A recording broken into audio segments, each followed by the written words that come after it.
Amigos y amigas de plataforma, ¿qué tal? ¿Cómo están?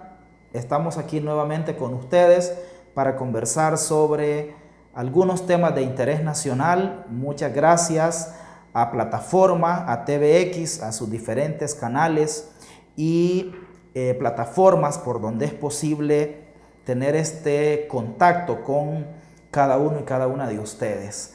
Antes de comentar lo que traigo para esta ocasión, quiero aprovechar este espacio para felicitar a los compañeros, compañeras, amigos, amigas de ARPAS, que es la Asociación de Radiodifusión Participativa de El Salvador. Es una coordinadora de medios comunitarios en la que yo tengo el gran privilegio de trabajar desde hace algunos años. Aprovecho entonces este espacio para saludar a cada uno y cada una y animarles a continuar haciendo comunicación alternativa, popular, comunitaria. Quiero en este marco saludar también a Radio La Clave, que es una radio socia de ARPAS y que transmite este programa de plataforma. Vamos ahora a lo que traemos para compartir. Quiero referirme a dos temas relacionados con el nuevo gobierno que va a asumir en junio y con el presidente electo Nayib Bukele. Una de las cosas que quiero mencionar es hablar de la denuncia que el presidente electo ha hecho sobre supuestos cambios de plazas, incrementos salariales, movimientos administrativos dentro del gobierno que podrían ser ilegales, que podrían constituir casos de corrupción y que se hacen en el marco de los últimos días del actual gobierno. Supuestamente algunos funcionarios o funcionarias para garantizar empleos dentro del gobierno están cambiando el tipo de plazas.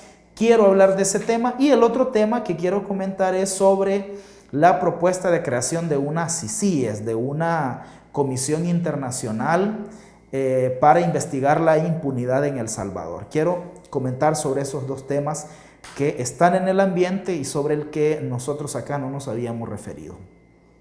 Sobre el primer tema, sobre las denuncias del presidente electo sobre presunta corrupción en estas movidas de plazas, de incrementos salariales dentro del gobierno, a mí me parece que lo que el presidente electo está denunciando debe ser investigado. Si somos consecuentes con nuestro discurso por la transparencia y contra la corrupción, no podemos menos que decir eso. Si hay señalamientos de irregularidades en la gestión pública, estos deben ser investigados, sobre todo si se están haciendo con un propósito oportunista de aprovechar las últimas de este gobierno, deben ser investigadas. Yo creo que el presidente electo, además de denunciarlo en las redes sociales, debería de utilizar la institucionalidad del Estado para proceder. Podría solicitar a la Corte de Cuentas de la República, podría proceder también ante la misma Fiscalía General de la República o ante el Tribunal de Ética Gubernamental. Ahí hay tres posibilidades para el presidente electo. Yo creo que esto debe investigarse, debe de corregirse. El gobierno saliente no debería de permitir esto, debería de corregirlo. O en todo caso el nuevo gobierno al asumir su gestión corregir, ¿verdad?, lo que se haya hecho. Yo creo que en el fondo lo más relevante de esta situación es que las denuncias del presidente electo nos plantea la necesidad de hacer un debate serio, profundo, sobre cómo avanzar en una mayor transparencia en la gestión de los fondos públicos. Yo creo que con este gobierno que está terminando y con el gobierno anterior ha habido pasos importantes en materia de transparentar la gestión pública. Hay que reconocer, por ejemplo, que con la Ley de Acceso a la Información se abrieron procesos inéditos de acceso a la información pública, de participación ciudadana, de fiscalización de la gestión gubernamental. Se han propiciado actos de rendición de cuentas y hubo un proceso que se inició en el gobierno de Funes y continuó con el de Sánchez Serén, pero que de repente estos procesos se estancaron o ya no avanzaron más. Una razón pudo ser porque los esfuerzos que se impulsaron desde el Ejecutivo no tuvieron su correlato o no fueron correspondidos por el resto de la institucionalidad del Estado. Por ejemplo, la Secretaría de Transparencia presentó más de 150 denuncias por presunta corrupción ante la Fiscalía General de la República, pero la Fiscalía no investigó. Entonces ahí tenemos un ejemplo donde el proceso de transparencia no avanzó porque la institucionalidad a la que le correspondía hacer la acción penal ya no la hizo. La Secretaría de Transparencia presentó las demandas. Allí van demandas como el caso del ex Boulevard Diego de Holguín, el Hospital de Maternidad, el proyecto RESA, entre otros, que no se investigaron. Pero también en otros casos el estancamiento se debió a que el Ejecutivo ya no tuvo voluntad política de continuar. Creo que esto lo vemos, claramente lo vemos en el caso de los fondos de la partida reservada de la presidencia, la famosa partida secreta. Creo yo que el Ejecutivo tuvo la posibilidad, el gobierno de Funes o el de Sánchez Serén, tuvieron la posibilidad de haber avanzado, de transparentar, ¿verdad?, esta práctica de los sobresueldos que hubo en los gobiernos de Arena y que continuó con los gobiernos del FMLN, debió ser eliminada. Y los fondos reservados debieron transparentarse, no eliminarse, porque tiene sentido que haya fondos reservados. Lo que debe haber es un proceso de transparentar esos fondos, que se sepa en qué se utilizan, que se establezcan montos y que se establezca un procedimiento para la fiscalización de esos recursos. Entonces, de lo que se necesita es un proceso de transparencia de estos fondos, y el Ejecutivo no tuvo la voluntad política de hacerlo. Cuando se destapó con las investigaciones en el caso del expresidente Saca y después del expresidente Funes en cómo funcionaba este manejo de los fondos reservados, ahí el gobierno de Sánchez Serén debió transparentar lo de la partida secreta, lo de los fondos reservados, pero no lo hizo. Entonces ahí hay una deuda y una muestra de que el estancamiento en continuar profundizando los procesos de transparencia y rendición de cuentas no avanzaron por falta de voluntad política de la Fiscalía, del sistema judicial, pero también por falta de voluntad política del propio gobierno del presidente Sánchez Serén.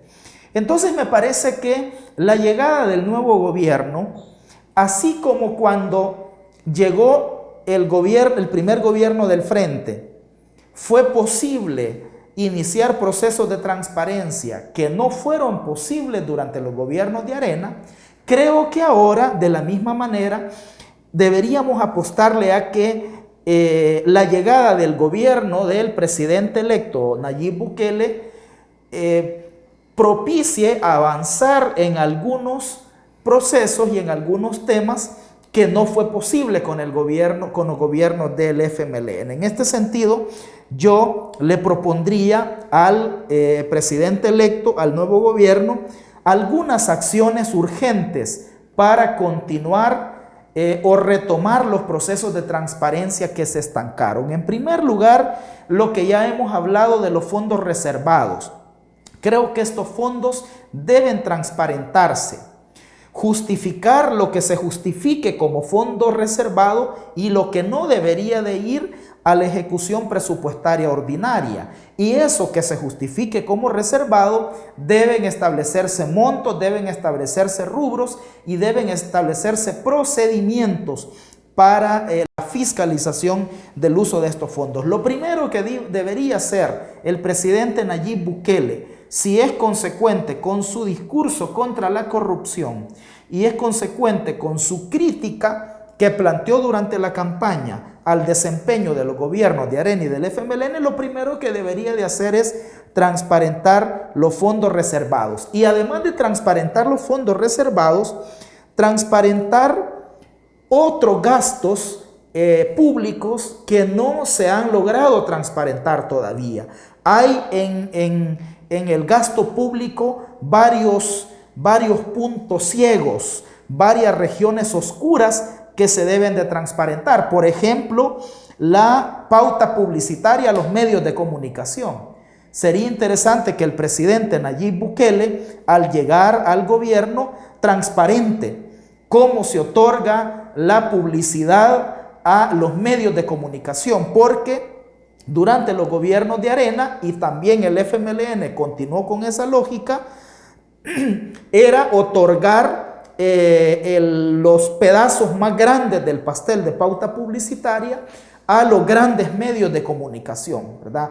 TCS y otras televisoras importantes, las principales radios comerciales, son los medios que se llevaron la tajada más grande. Con los gobiernos del FMLN hubo una especie de redistribución. Algunos medios alternativos que no tuvieron acceso a pauta publicitaria en los gobiernos de Arena recibieron alguna pauta publicitaria, pero en general continuó la lógica de darle la mayor cantidad de recursos a Telecorporación Salvadoreña y a otros grandes medios. Entonces sería interesante, señor presidente electo, una política de transparentar la asignación de la pauta publicitaria a los medios y de implementar una política equitativa de asignación de la pauta publicitaria, ¿verdad? La pauta publicitaria gubernamental, en tanto que son recursos públicos, deben distribuirse de manera transparente y deben distribuirse con equidad entre todos los medios de comunicación, sin importar el sesgo, la política editorial o la línea informativa que tengan estos medios de comunicación. Y yo creo, señor presidente electo, también que tenemos que entrarle como país a transparentar también los ingresos. Aquí mucha gente, hay sectores de derecha sobre todo, que solo hablan de transparentar el gasto del Estado y que el Estado se transparenta y que reduzca el gasto del Estado en esta visión neoliberal, pero también hay que transparentar los ingresos. Y transparentar los ingresos es, por ejemplo, abordar temas como la evasión y la elusión tributaria. Ya hemos hablado de los altos niveles de evasión fiscal en el país. En este país, según la UCA, 1.500 millones de dólares al año y según Oxfam, 1.800 millones de dólares al año el Estado deja de recibir porque grandes evasores no los pagan.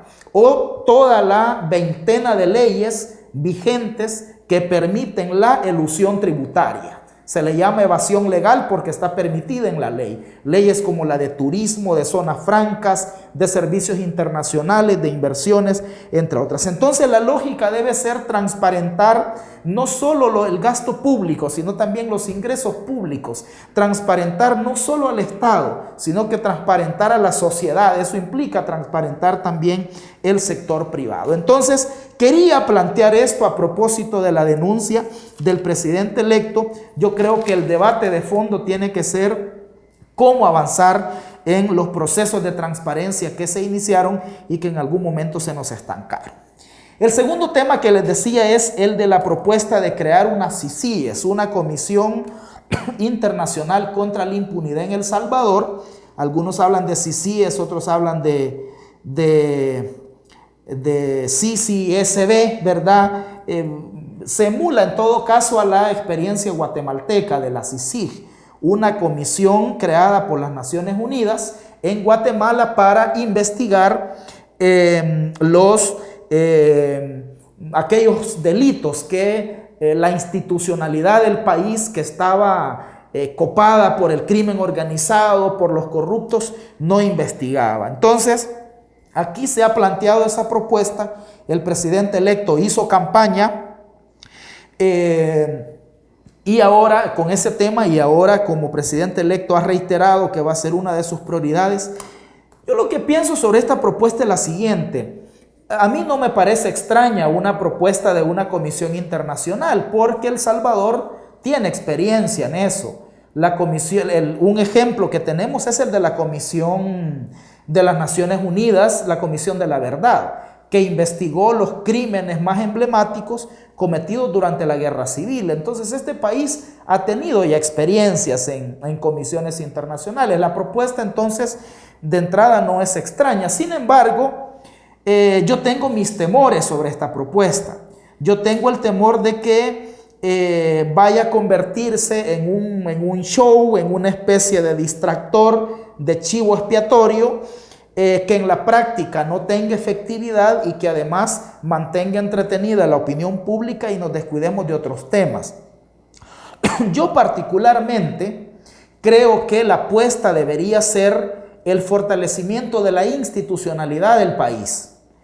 La institucionalidad del país tiene fallas, tiene cooptaciones, tiene problemas que resolver. Entonces deberíamos de apostarle a que funcione la institucionalidad, a que la Fiscalía General de la República funcione, a que la Corte de Cuentas funcione, a que el Tribunal de Ética Gubernamental funcione, a que el sistema judicial funcione, que la Asamblea Legislativa apruebe las reformas legales e institucionales para hacer que el aparataje institucional contra la impunidad y la corrupción funcione, ¿verdad? Y luego de esto, sí, aún fortaleciendo la institucionalidad del país, es necesaria una comisión internacional, pues entonces hay que plantear esa comisión.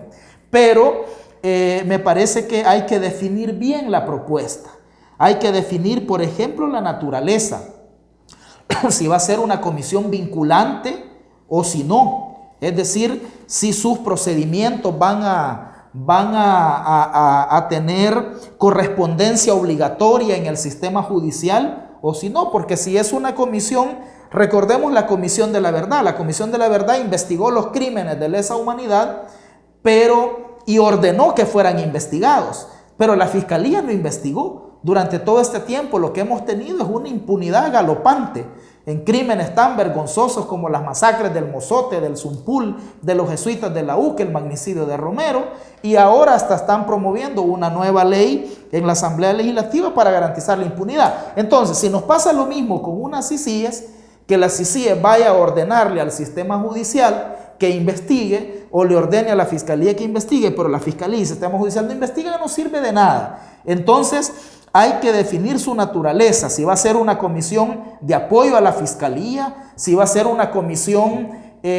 no vinculante o si va a ser una comisión con todo el peso vinculante del poder de la ley. Hay que definir sus objetivos. ¿Cuáles son los objetivos de una comisión internacional? ¿Verdad? Si su objetivo va a ser también contribuir al fortalecimiento de la institucionalidad, ¿verdad? Porque una comisión internacional no puede ser permanente. Entonces, a la vez que investiga, puede aportar al fortalecimiento de la institucionalidad, ante cuya deficiencia o ausencia justifica su presencia. Hay que ver sus alcances. ¿Qué va a investigar una comisión? ¿Va a investigar solo delitos de corrupción en el gobierno? ¿O va a investigar también al sector privado? ¿Va a investigar la evasión de los grandes empresarios y empresas en este país? ¿Va a investigar los delitos de lesa humanidad que se cometieron durante la Guerra Civil? Entonces yo creo que más allá del planteamiento fácil y ligero sobre una comisión, el gobierno entrante debe definir claramente cuál es el perfil de esta comisión de lucha contra la impunidad, ¿verdad? Si se define bien y funciona, entonces, ¿verdad?, será bienvenida, pero si es una comisión que no va a funcionar, entonces yo creo que no salimos de nada. Así que me parece que es necesario un debate profundo sobre esta propuesta, ¿verdad? Y que si se aprueba, pues que tenga el respaldo de la sociedad, pero para eso necesitamos antes discutirla y definir bien cuál es su naturaleza, sus objetivos y sus alcances. Muchas gracias por la atención este día. Quería comentar sobre esos dos temas que me parecen muy relevantes y bueno, nos vemos en una semana para continuar reflexionando sobre la realidad de nuestro país.